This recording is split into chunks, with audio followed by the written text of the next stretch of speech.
హైదరాబాద్ లో రాహుల్ గాంధీ సభ తుస్సుమందని, కనీసం 3000 మంది కూడా రాలేదని మాజీ మంత్రి ఎమ్మెల్యే హరీష్ రావు వ్యాఖ్యానించారు. సిద్దిపేట జిల్లా హుస్నాబాద్ అంబేద్కర్ చౌరస్తాలో కరీంనగర్ బీఆర్ఎస్ ఎంపీ అభ్యర్థి బోయినపల్లి వినోద్ కుమార్ కార్నర్ మీటింగ్ లో ఆయన పాల్గొన్నారు. అనంతరం హరీష్ రావు మాట్లాడుతూ హుస్నాబాద్ అంటే కేసీఆర్ కు చాలా ఇష్టమని, సెంటిమెంట్ ఉన్న ప్రాంతమని అన్నారు. వికాసం కావాలంటే వినోద్ అన్న గెలవాలి, విధ్వంసం కావాలంటే కాంగ్రెస్ బీజేపీలో గెలవాలన్నారు. అయోధ్య రామాలయం బీజేపీ కట్టిందా, ట్రస్ట్ కట్టింది. ఆలయ నిర్మాణానికి నేను కూడా 2 లక్షలు ఇచ్చానని వెల్లడించారు. నిన్న హైదరాబాద్ లో రాహుల్ గాంధీ సభ తుస్సుమందని, 30,000 కుర్చీలు వేస్తే కనీసం 3,000 మంది కూడా రాలేదని ఎద్దేవా చేశారు. కాంగ్రెస్ వాళ్లు వచ్చి ఓటు అడిగితే 5 నెలల 12,500 ఇచ్చిన తర్వాతే ఓటు వేస్తామని అక్కా చెల్లెళ్లు చెప్పాలని కోరారు.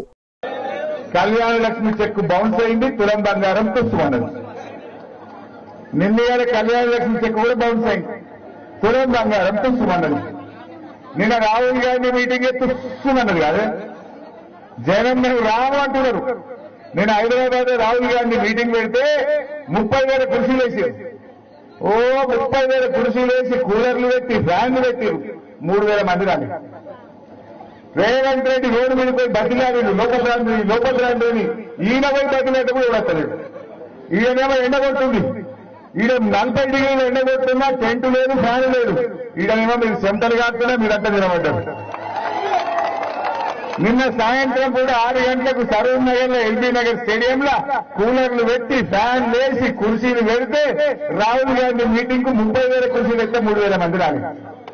అంటే ఏమర్థమైంది?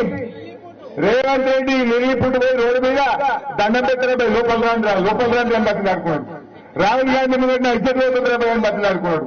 అయినా ఎవరు లోపలికి పోలేదు. రాహుల్ గాంధీ ఏం చేయాలో అర్థం కాక గంట కూర్చున్నాడు బస్సులో. కూర్చొని ఎవరు వచ్చినట్టు లేడని ఆయన 5 నిమిషాలు మాట్లాడి దాటిగా. అంటే దాంతోనే అర్థమైపోయింది కాంగ్రెస్ అంతా తుస్సు అంటుంది. ఎందుకంటే నీ 6 గ్యారెంటీలు తుస్సుమన్నాయి కదా.